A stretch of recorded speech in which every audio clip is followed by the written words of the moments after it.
I did find out early on, there's a couple of key components to this. One is that when you're standing on the edge of the cliff and you think to fly, you've got to step off the cliff, but before you can soar, you need to fall. You have to fall to get up the momentum to spread your wings to then soar, right? So there has to be that scary feeling of, oh shit, I'm falling first. Right? And the other thing too is surrender is a massive thing. Surrendering to the forces greater than me. Surrendering to the flow of the river of life. Surrender.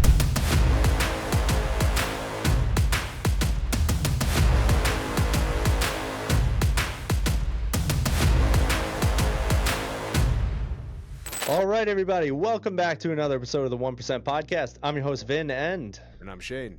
And today we're joined by my man, Jem, who is a gem. How you doing, brother? Hey, Vin. I'm good, man. Thank you. I've never heard that before. G'day, Vin. Hey, Shane. Thank you so much for having me on your show, guys. Of course, man. We're excited to have you here. And after you and I connected, I loved your mission so much that I was really excited to have this interview because I think that the world needs to learn a little bit more about what you got going on. So before I even attempt to do it, butcher it, and half-ass explain it, I'll just let you tell the people what you're up to, Jem. Please tell the people a little bit of your story, what you're building, what you're excited about, and then we'll go from there, my man. The floor is yours. Awesome. Thank you. Look, the mission is to amplify positive ripples into waves of contribution. That's the tagline I've given it for myself. You know, that's why I wake up in the morning. That's what I get excited about. And so we've taken, when I say we, I work with my partner, Talia. We run retreats together. She runs a wellness village here in Australia where we are, bricks and mortar building with, real people coming into a real building, all things wellness. And I run a leadership coaching business, and together we run retreats. And we've taken one of our signature retreats, which is in the Himalayan mountains in India, based out of a village that's been my second home for coming up to 30 years now, and a family that's my adopted family in the Himalayan mountains. And we've taken that, and to amplify the impact, we've created a high ticket item for exited founders and entrepreneurs, people who are interested in meaningful contribution, people who are interested in philanthropy but not sure where to direct their resource. And we take them around a table of other people, playing a similar game, and we provide a transformational experience through the Himalayan mountains. And at the end of it, one of the things they walk away with is absolute clarity on their meaningful contribution. So as opposed to just throwing money at a random charity to try and make yourself feel a bit better, what is it that you're actually passionate about? What cause lights you up? Where do you want to direct your resource and get your hands involved in that cause? So that's what excites us. And as a part of that, our philanthropic mission at the moment, we're raising money in 2025 to build a not-for-profit meditation retreat center called the Center of Love. It'll be a social enterprise that will generate revenue to fund the charity programs that we've set up. So we put kids through education who can't afford it. We built a little school there, but it needs money ongoing. So the idea with this retreat center that we're building is it'll be an evergreen, sustainable source of revenue for the charities that we've set up in the Himalayan mountains, man. So that's what excites me. That's what's getting me up in the morning. And in the meantime, we feed our kids, with the bread and butter stuff. I'm a leadership coach, and I'm passionate. I am also really passionate about that work because it's not just teaching leaders how to drive profit in their business. What I'm passionate about is helping leaders become more conscious so that they can create environments where people thrive and flourish together. Most people work a full-time job, and most of our waking hours of our life is spent at work. So heaven forbid it's a drag and you're turning up every day just kind of going, clocking on and clocking off without any sense of real meaning to it. I'm passionate about helping to create workplace environments where people can live their best life.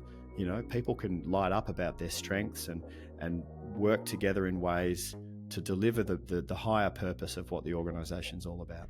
And what has been your, best method for doing that? How do you aim to connect with and reach these leaders?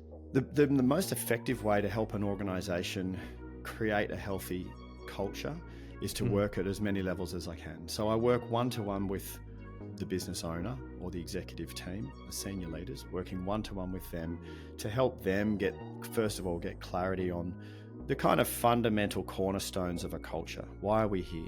Right? Not to make money. Money's a result of doing a good job. Why are we here? What's the higher purpose of our service or product? To get real clarity on that. The vision. What are we trying to create? What are we hoping that this looks like at some point in time in the future? And the values. And not just having core values that sit on the wall or sit in a desk drawer somewhere because you ticked a box and said, yeah, we've got a strat plan and these are our values. How do we make values a living, breathing part of the fabric of the way we show up together? Right? So I help the leaders get clarity on that. And then through working virtually in a workshop style over a period of time, we work with all of the staff in the organization to help them personalize and identify with and align their own sense of purpose and mission and values with the organizational culture, so they know they're in the right place. Through this process, you lose people. Through this process, people say, "Oh, wow, I think I'm on the wrong bus," and that's a healthy attrition, right? But you also attract the right people who say, "I want to be involved with this group of people doing this."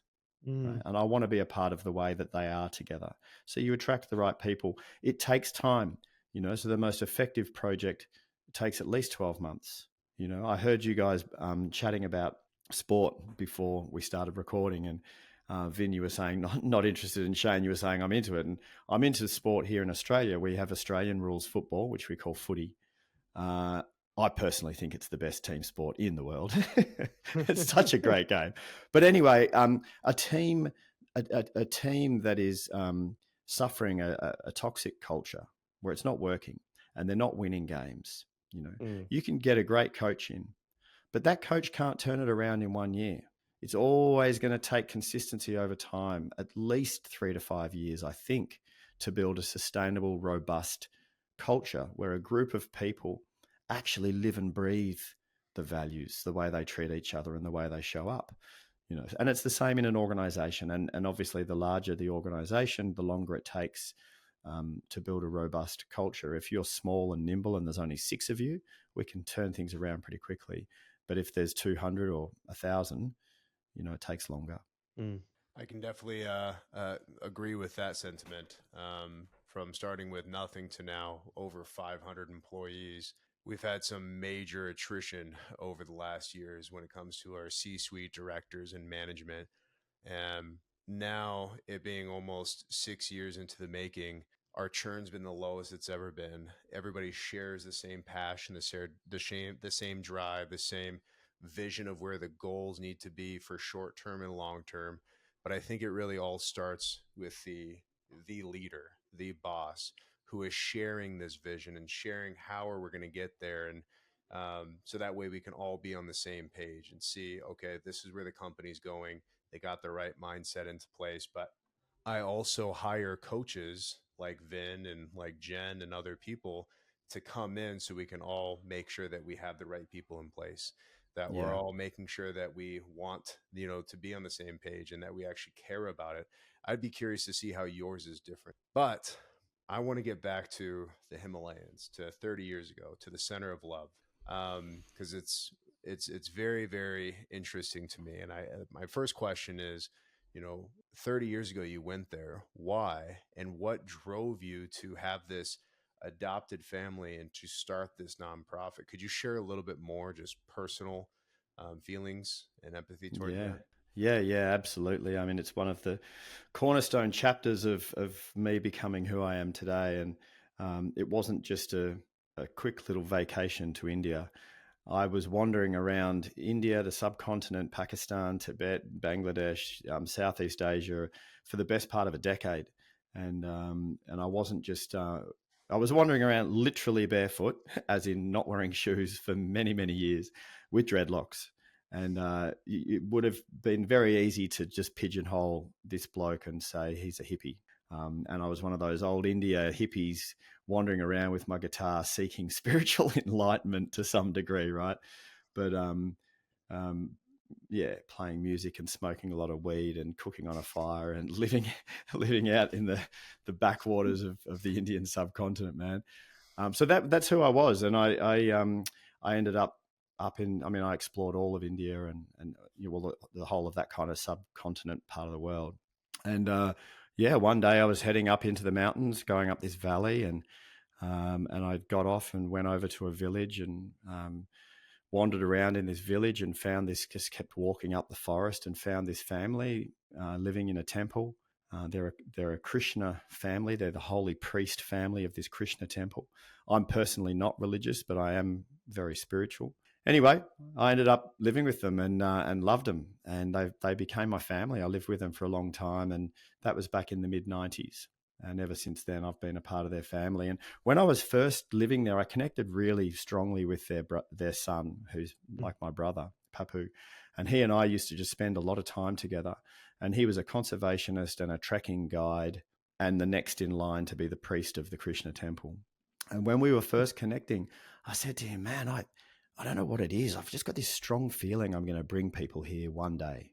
And I don't know what that looks like, but it'll be nature therapy. Just get them into the remote mountains. We'll go walking in the mountains, get them cooking on a fire, and get them closer back to earth again, was my initial idea. And he said, well, if you do that, why don't we pick up rubbish when we're walking and we can channel some funds towards conservation? That was his idea. And that was back in 1998 when we had that idea. Then I left, and, life was life, and I ended up becoming a dad and, working to raise a family and then starting my own business. And so we jumped forward to 2013, so 20 years later or something.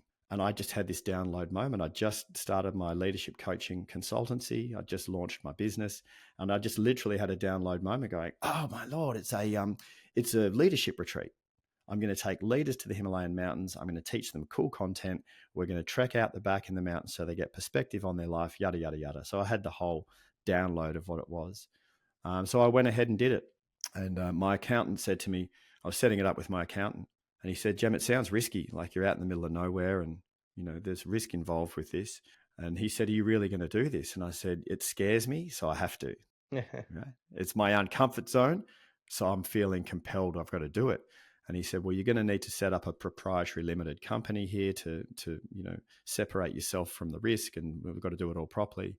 And I was broke at the time, and I said to him, how much will that cost? And he said, oh, it'll cost you a couple of grand to set it up. And I said, okay, well, there's the hurdle. I don't have a spare couple of grand. I had young kids and a house. And he said to me, I believe in you. I've got it. He said, I'll pay for it. I'll set it up. And I said, I'll pay you back. I'll pay you back. And he said, no, I don't want you to pay me back. I believe in you.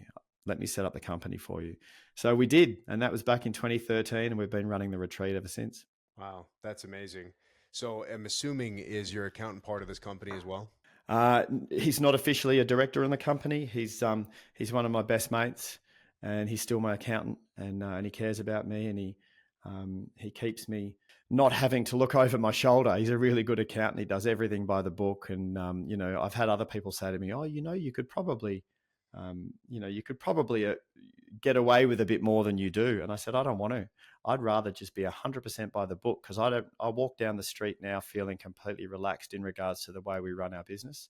And I know other people who don't. They're like, oh shit, I hope I don't get caught doing this or that. And I don't have to worry about that. So I'm curious, just because you're a phenomenal storyteller. I felt like I was actually there, even though it was, just the little details here. You said his name was Papu? My brother is Papu. His real name is Niraj. Indian name Niraj. So but everyone calls him Papu. Whatever happened with Niraj? Did you guys clean up the rubbish? Did he end up becoming? Yeah. What ended up happening? I'm just curious. A little sidetrack here. Yeah. So after we first lived together, I lived with him for 6 months, and then I left, and then I came back the next year, and then I came back a few years later. With other people, or just initially just with myself, and then my then wife, and then now in the last 9 years, my current life partner. But when I went back there a year after the first time we met, he said to me, I'll do his accent. I love his accent. He said, Jembai, you have inspired me. I said, why is that, man? What have you done? He said, I've started an NGO. It is a conservation foundation. So he'd actually gone and started an NGO after meeting this Aussie guy that he was inspired by, and it still runs to this day. It's called the Ananda Foundation. And over the years, we've been able to channel funds to that, especially around conservation.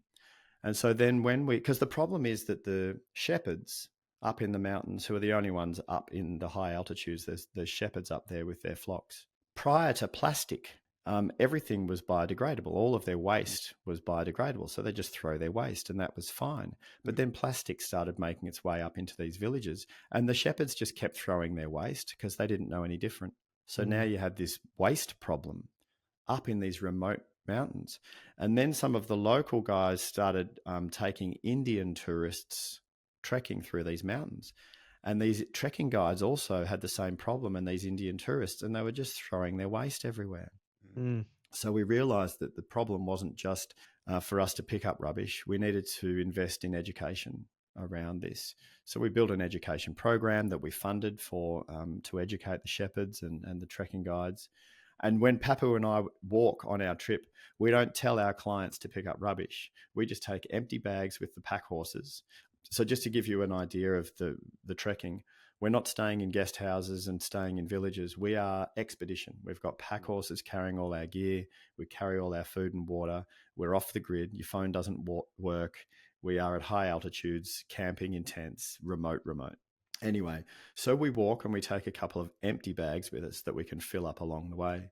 And as we go, Papu and I just pick up rubbish and the clients just see us and then organically start picking up rubbish. We never tell them to, it just happens, which is beautiful. And I have actually noticed in the last 5 years, there's less rubbish because the education's working. So the shepherds are like, oh, we can't really do this. And the trekking guides taking the Indian tourists, they are now keeping all of their rubbish now and taking it off the mountain with them. So that's great. It's really interesting because it truly is a matter of like leadership isn't about a title or a position or a role. It really is a way of life. It's how you show up. And I've come to find that everybody has their own way of getting to that point. For you, what would you say is one of the most important values for maybe yourself or a leader? Somebody to really uphold to be one of the best versions of themselves. Yeah, well, you kind of touched on it there, Vin. When I'm coaching leaders, I'm really passionate about authentic leadership. And to be authentic, you need to know thyself. You need to know yourself. Not only do you need to know yourself, but you need to be practicing having daily habitual practices. And this is why I love the title of your podcast, The 1%. You need the 1% daily habitual practices of know thyself and accept who you are and to love who you are, essentially. At least to be continually practicing self-okayness, I call it. Because the more okay you are with yourself, the less you're getting in the way, right?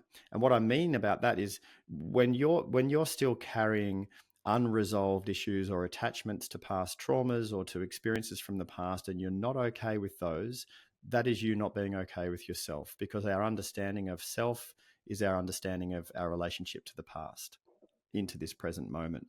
And the less resolved you are with your past, the more static there is internally in your mind, right? The more questioning or doubts or the more lenses or biases or beliefs, the more filters there are between you and what's happening in that moment.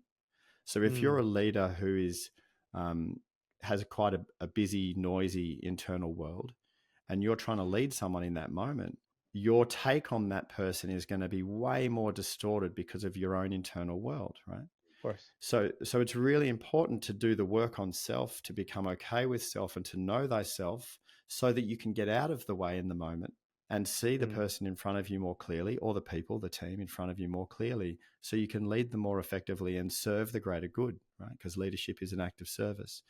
So it's interesting, man. I know I'm going on a little bit, but just the last point I want to make on this is that over the last decade, with the big self-help movement and all the self-development books and all of the, love thyself, etc., and then there's been the commentary around that's negative, saying we've become narcissistic and it's all about, love yourself and accept yourself, and that's narcissistic.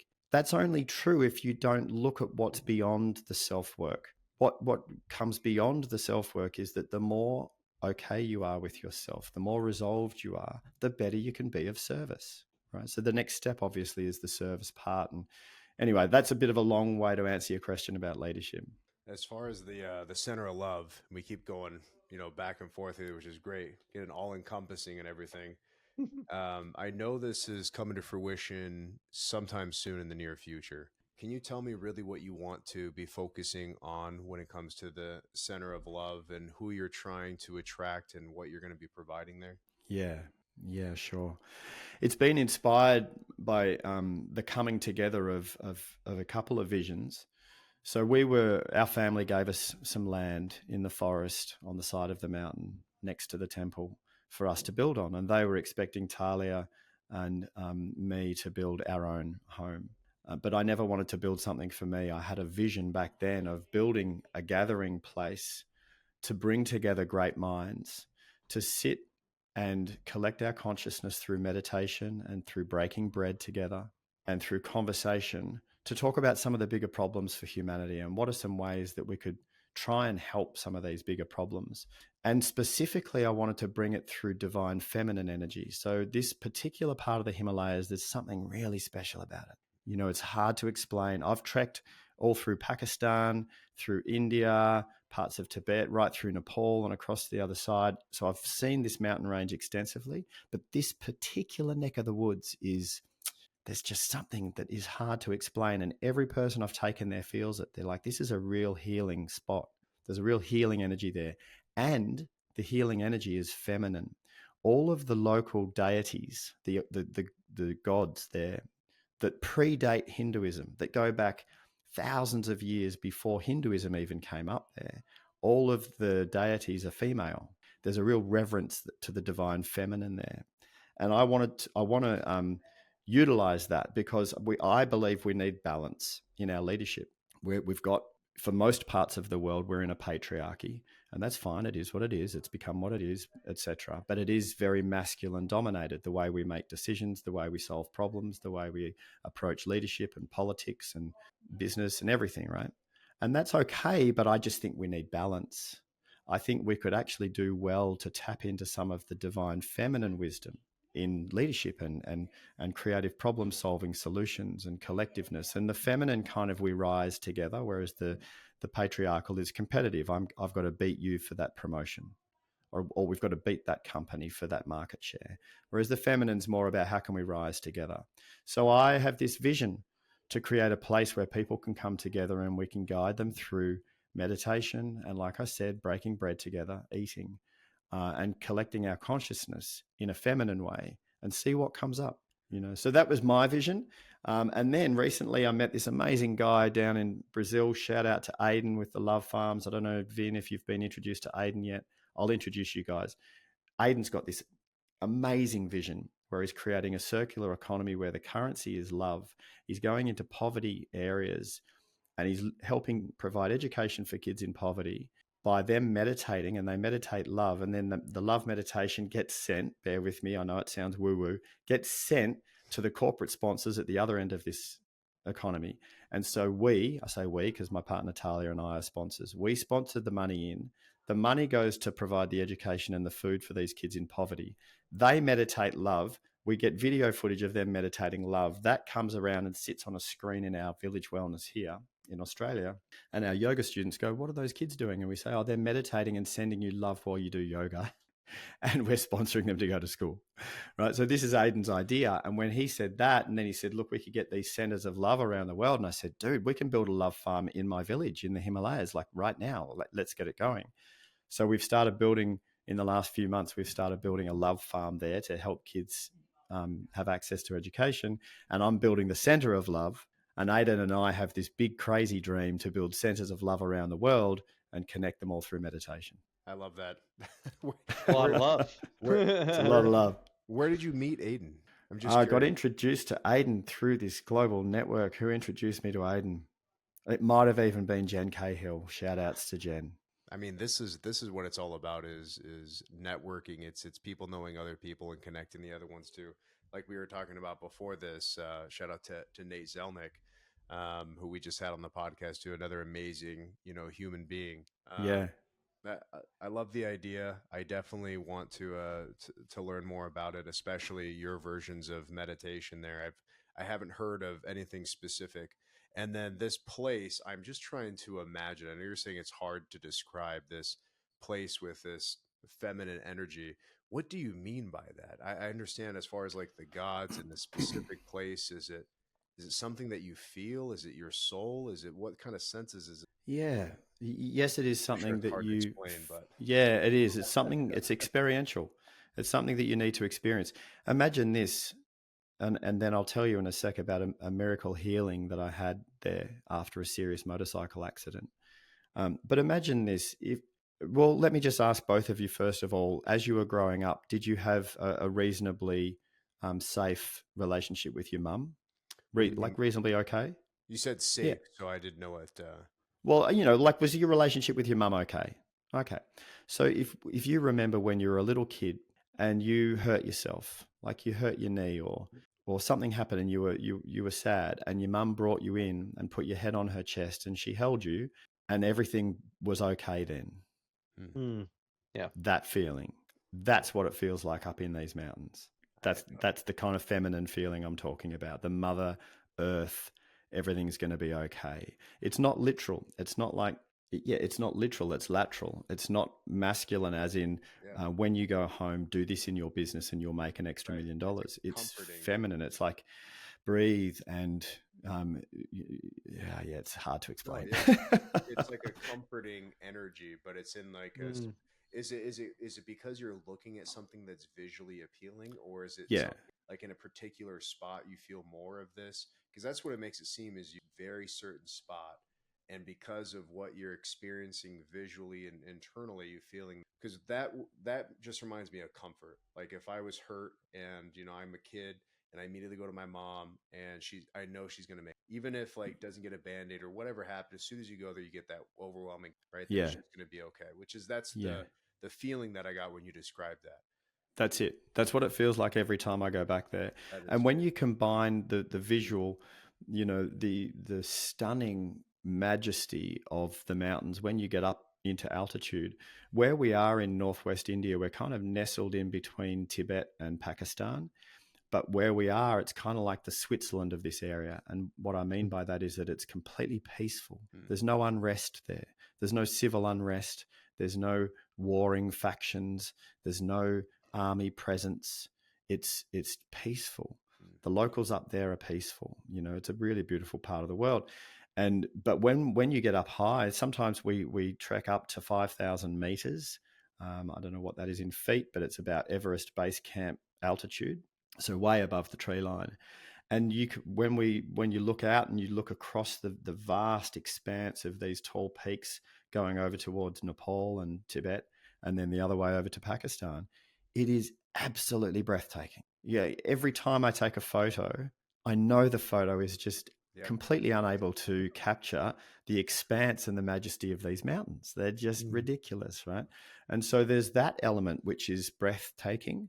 But then also when you're down a little bit further and you're in the forest and you don't have those massive visuals and you're just walking through this enchanted forest, there's a feeling that you get there. And when I was first there, I was healing. Well, I had a miracle healing from a motorcycle accident. I was also healing a broken heart. And I noticed this healing quality of the mountains there, and the forests felt enchanted. Now, I don't believe in fairies, but they felt enchanted. And guess what I found out later on? How fun is this? Apparently, J.R. Tolkien spent a fair bit of time in this neck of the woods while he was writing the Lord of the Rings books.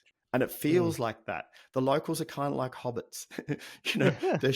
They're shorter in stature, and they carry a lot of big things on their heads through the villages, and they've got kind of thicker, gnarlier hands because they live off the land. And it kind of feels like the enchanted forests of the Tolkien world. Mm, Love that. It's so interesting, man. Every time I hear about people who are on these I don't know if you would still consider yourself on the journey of spiritual enlightenment, but from my understanding, it's always a journey. I always wonder, like, what was the turning point? And even if we wanted to relate it to the listeners, right? I think a lot of people in today's world are really searching for that deeper level of connection, whether it's through regular religion or it's through, some deeper connection with the earth or God or whatever we call it. For you, and maybe for a listener, how did you start getting into the journey? How did you know it was time for the journey?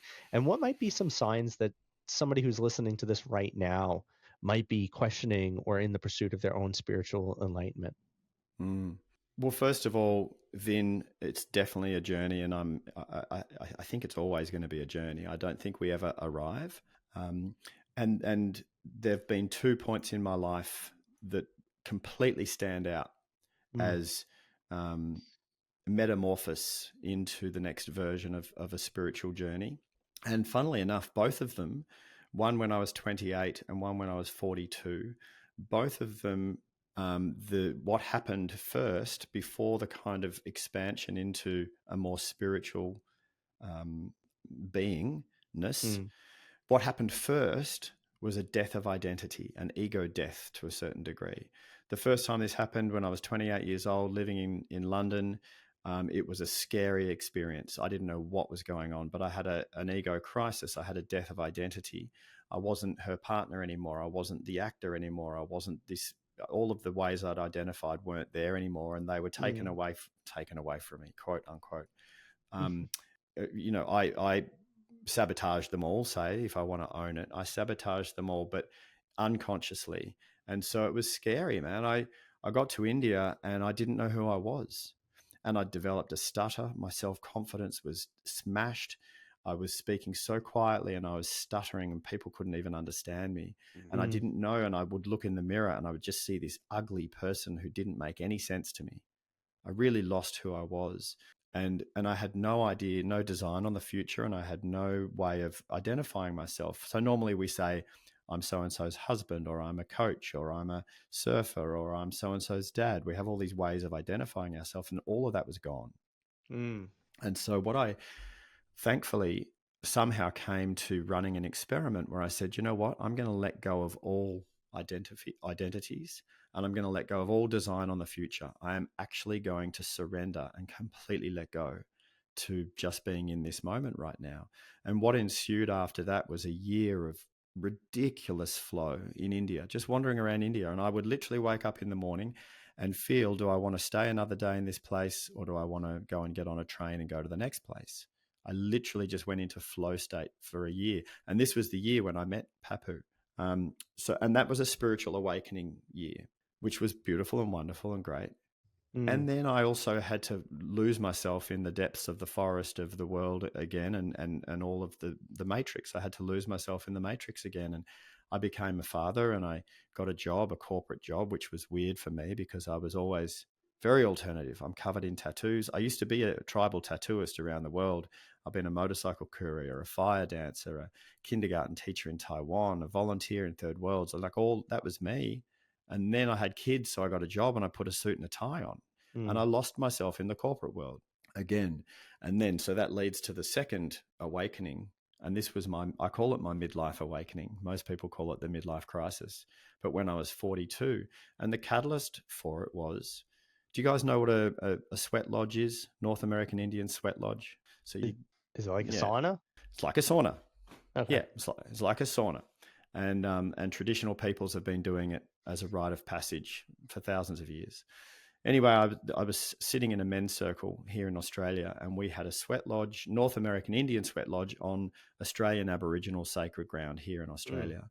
Interesting. And I had a out-of-body, amazing, crazy experience. That's a whole other story, but it was a whole reshake of identity. And that was the catalyst for my midlife crisis. So I lost my job, lost my marriage, lost my house, gave all my stuff away. I had my 2 sons who were young boys at the time. I had my 2 sons, a surfboard and a guitar, and our camping equipment, and that was it. Everything else gone. Oh, and $100,000 of debt I had. And the opportunity to start all over again. And that's when I dedicated myself to the 1%.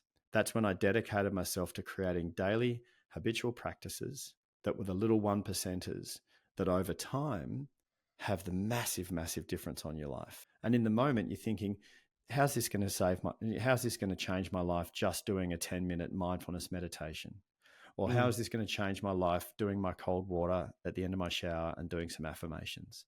And how is that going to change my life? But then you do it consistently every day over time, and 12 years down the track, and I look at my life going, wow, You know, my relationships are next level conscious. My work is my purpose. My meaning to life is my work. My children, my young men now, they're about to turn 21 and 19, and my relationships with my boys are just next level beautiful. You know, I look at and I know that my life is the way it is now because of those one percenters. You know? I love it, man. That's the name of the podcast. You hear that, everybody? He was dedicated to the podcast before he even came on it. Yeah. But I think, that you bring up a really good point, is that and correct me if I'm wrong, but it sounds like one of the biggest ways that you've continuously shifted in your life was continuously seeing how you could be an outlier. And I think a lot of people in today's world look at being an outlier and it's scary and it's challenging and it might be too hard.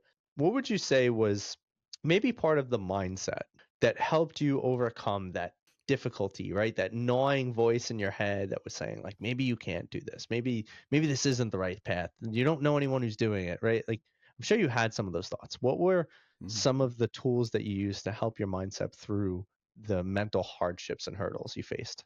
Well, first of all, I got lucky. You know, I didn't. We can look at spirituality in many different ways, and who knows what's right or wrong. People could say I chose my parents, and maybe on some level is true. I don't know. I'm not aware of it. But I can also look at it and go, I didn't choose my parents or didn't choose where to be born. I got lucky. And when I say got lucky, that's with all the hardship as well. Like my relationship with my dad was hard. And, you know, and when I was 6 years old and he beat me up one time, that was a catalyst turning point for me in a negative way, in terms of I started to believe I wasn't good enough. But in a positive way, I didn't want to be him. So I was a reaction to my dad. You know, I saw the way.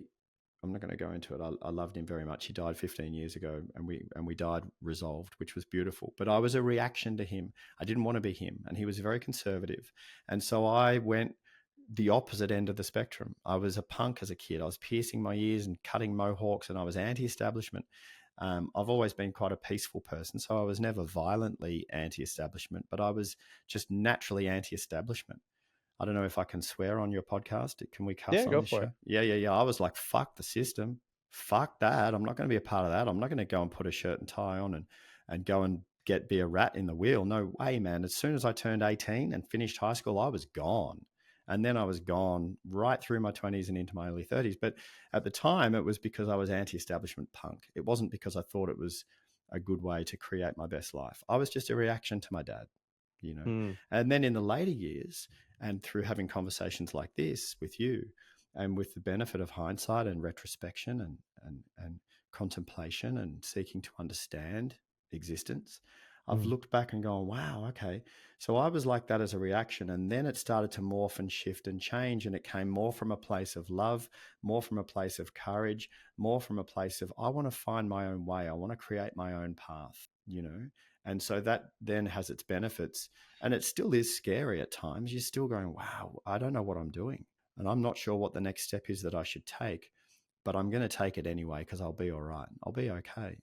You know, so I kind of got lucky in terms of having the courage to forge my own path, you know, and so it's not easy for me to say to someone who's not naturally like me, you'll be fine, just take the leap of faith. It's not easy to say that because it's not that easy if you're not naturally that way inclined. But I did find out early on, there's a couple of key components to this. One is that when you're standing on the edge of the cliff and you think that to fly, you've got to step off the cliff. But before you can soar, you need to fall. You have to fall to get up the momentum to spread your wings to then soar, right? So there has to be that scary feeling of, oh shit, I'm falling first, right? And the other thing too is surrender is a massive thing. Surrendering to the forces greater than me, surrendering to the flow of the river of life, surrender. And I learned how to surrender through early days of psychedelic exploration. It's called plant medicine now, and it's something that people are talking about and exploring in safe ways. When I was a kid, it wasn't safe. I was just taking really strong psychedelics and trying to figure out how to not flip out, you know. But the key to it, and this is the analogy to the key to having the courage to forge your own path, is surrendering sometimes, especially surrendering to that which we can't control. You know, anyway, I hope that's helpful. Beautifully said. Go ahead, Shane. You look like you got a wheel turning over there. I see you just. Well, I'm following your story, and I mean I'm just relating to a lot of different parts of it. Outside of the psychedelics, I haven't had too much experience with that, but as far as the parenthood and the reaction methods, kind of just these spiritual awakenings that you've had, I'm just relating to it. It's I'm just it's not just listening, it's just consuming, and that's what I'm saying. It's just you're a great storyteller that I want to hear more from. So I'd love to set up some time personally and see, how you could benefit me personally and, even business wise as well. So Yeah, absolutely. I'd love to have some time with you one to one. And it sounds like, Shane, because you're relating so the way you are, which means we're connecting, which is beautiful, which is a really important part of us all. As a species, we really only do exist in relationship, right? And through and in connection and assimilation. But I think you'd really love my book. And this is not me just plugging the book, but because you like these stories, I start every chapter of the book. The book is called The Art of Conscious Communication for Thoughtful Men. And you can grab it on Amazon or Audible if you want to listen to it. But every chapter starts with a story from my life around the world, and then how that can relate into a 1%er that can make a difference. Love it. Well, Jem, we are definitely coming close to time here, so I want to make sure that we could get these last two questions for you, because we ask everybody. So, as you know, and you said it before, so I'm sure I'm going to have an idea of what your answer is, but I'd love to hear it regardless. As you know, the name of our podcast is called The 1%, but it is not because of the fact that we believe that we are billionaires. And factually speaking, we are not billionaires. But aside from that, it's because of the fact that we believe that anybody could be a 1%er. It's a way of life. It's how you show up. It's one of the things you're striving to achieve excellence in than, probably 99% of the people in your field. So we love to ask everybody, and we'll ask you this too, is what is your version of living a 1% life? So there needs to be two parts to that answer for me. One part is finding the 1% of what you do that generates 80% of your impact or your value. Because there's 80% of the stuff that we do that's not your area of genius. You're doing it because you have to do it. You're running your own business or whatever. But there's 1% or maybe 5% of you and what you offer that generates 80% of your value, your magic. Right? So get really clear on what that 1% is. And the other part of the answer to the question for me is, what are the 1% habitual practices that you can create that become just a part of the way you be each day, that over the long game make a massive difference? And I remember Tony Robbins using an analogy for the 1%er. He was talking about swinging a golf club, and he said, if you're standing there driving a golf ball, 1% difference in the angle of the face of the club when you look down in the moment doesn't seem like much. It's like the tiny little whisper of a movement of the face of the club doesn't seem like much, but over the course of the journey of that ball that you drive, it can end up slicing 2 fairways across to the right, that just from that 1% difference. And I love that analogy. And so for me, my daily meditation in the morning, the 30 seconds of full blast cold water at the end of my shower, which I don't enjoy, but it does make the dopamine levels go up, and then my affirmations, my daily affirmations. And then the last one throughout the day is I've created a habit of pause moments, which quite literally is just pausing between tasks. Just pause, take 3 breaths, notice what you can notice, and then continue. And that's a little 1%er that seems like it's too small to make a real difference, but it's the most beautiful recalibration back to a place of equanimity, calm centeredness before you move on to the next thing. I love it.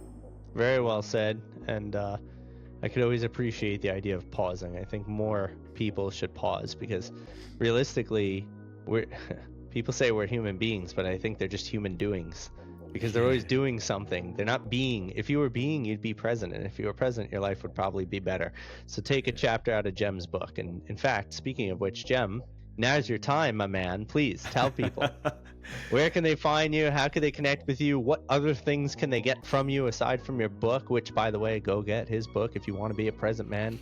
Jem, please tell the people how to connect with you. So the easiest way to find all of the resources and everything I share is through jemfuller.com. So through the website, there's free ebooks, there's free courses, I'd love to give your listeners something. So if you go to my website, find the courses, find the meditation, the Introduction to Mindfulness meditation course. When you get to the checkout page, in the coupon code, put the word podcast and it'll make it free. You can download it and keep it forever. There's a whole bunch of resource on the website. If you're interested in the Himalaya, you'll find that through the website, but it'll take you to another website, which is called meaningonthemountain.com.au, meaning on the mountain, meaning as in meaning of life. So by the time this podcast comes out, we'll have our charity up and running. Maybe you can have a link to the charity in the show notes, and we will be raising money to build the not-for-profit meditation center in the Himalayan mountains, the center of love. I love that. And we love this. And that was a great podcast. Shane, do you have any final thoughts, or shall we wrap it here? I mean, I already took a bunch of notes down here. So Perfect. The Arctic Consensus is next on my list right after this 2 to 3 minutes of, taking a moment of reflection and then going right to Amazon. So thank you so much, Jem. I appreciate this, and I appreciate you. And I'm looking forward to learning more. Jem, when you see the order come through from Shane Riggs, if it's not autographed, I'm going to yell at you. So anyway. Beautiful. Stick around for a minute after the show. We got a few more things to tell you. And as always, guys, thank you so much for listening to another episode of the 1% Podcast. Please like, share, follow, subscribe, comment. Let us know what you thought about the episode and what you learned from it. And of course, go check out my man, Jem. Go check out the Love Center, get the books. Honestly, he's just an amazing guy. Why wouldn't you want to check him out? So please go do that. And join us next time on another episode. As always, I'm your host, Finn, and I'm Shane. And that was Jem. See you, everybody. Bye, guys.